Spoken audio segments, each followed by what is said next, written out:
Hi, in this video, we're going to provide you an overview of the SISE initiative.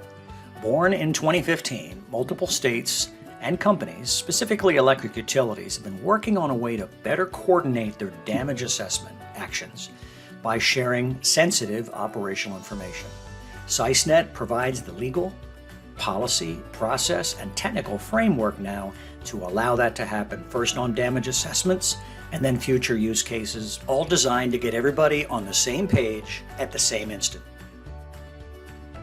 When disasters strike, wildfires, hurricanes, tornadoes, winter storms, flooding, both industry and government, state and federal, are always trying to coordinate their actions to better respond to the disaster and help businesses and communities recover. So with hundreds of organizations all responding to the same incident, how do you synchronize information so you have some type of continuity across the response effort? So assessing damage from any type of disruption is the first step to the response effort. Multiple organizations conduct their own damage assessments. This information is not always communicated across sectors and with government in a timely and effective manner. This creates an environment that is prone to miscommunication, redundancy of effort, and increased operational cost and unnecessary risks to citizens and communities and infrastructure. What is needed is a new way to synchronize damage assessment information and efforts, share this information in a secure way, and coordinate operational actions to reduce risks, costs, and improve overall response times to support citizens and communities in their response efforts. New capabilities now have been developed that have created a trusted environment for this type of information sharing. The SISE, or Sensitive Information Sharing Environment, was developed by the private sector in 2015 to support these types of public-private information sharing efforts. SISE is an initiative being conducted by multiple companies and states within the SISE that focuses on synchronizing data sets on specific use cases like damage assessment. This information is used by decision makers to have a composite view of all of the information before they make their operational decisions. This synchronization of information on a specific use case will help in the prioritization of restoration activities for both government and industry. An example of this was in Puerto Rico in 2017, when it was discovered that most of the IV bags in the United States were manufactured in Puerto Rico.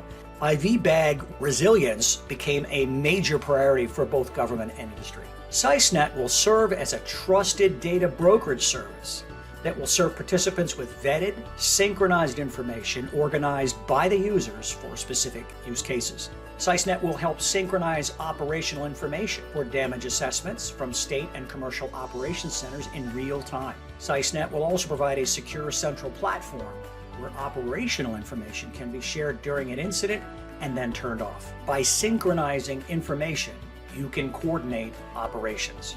That is the vision of SISE. I sort of go back to its beginning. And if you recall, shortly after the 9/11 attacks that we had, the nation was building its homeland security infrastructure. And at that point, I was assigned as the Deputy Director for the Pennsylvania Office of Homeland Security, or with the Office of the Governor. And,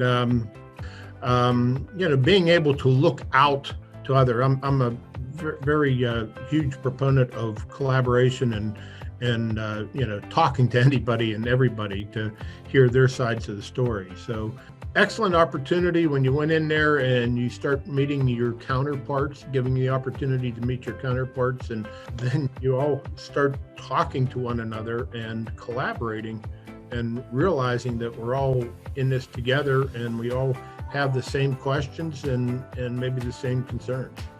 So it's a great opportunity to learn off of one another as well.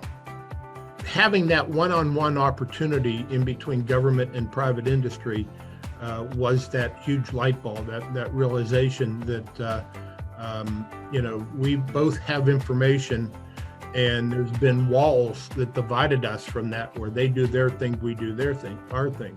I'm making command decisions or executive level decisions based on the homeland security threat as well as all hazards. that affect them, but there's never a dialogue with them. And here we are, we're sitting in meetings with the executive level of private industries, and we're hearing their side, and it's like, wow, that's didn't realize that, or wow, that's good information to take back when we make those decisions. Having that collaborative format helped tremendously in moving forward in us building that airplane as we're flying. Presidentially declared disasters in Pennsylvania. We had Hurricane Irene affect the eastern side of Pennsylvania, and within 2-3 weeks later, we had the remnants of Tropical Storm Lee really rip apart central Pennsylvania, to the point that we had tens of thousands of people that were without, didn't have homes, food, electricity, all that stuff affected by that. But having the opportunity to talk with the power companies through the relationship that we've built through the All Hazard Consortium, allowed for us to operate a lot better. Having the opportunity to talk to the food distributors when we're talking about people that don't have meals because they don't have power, and how can we distribute food better, the MREs better to them, and better yet, how can we make them more resilient to open up their grocery stores so that people can go back to their a better way of, or their normal way of life, and get the food than having government hand them a meal in a box.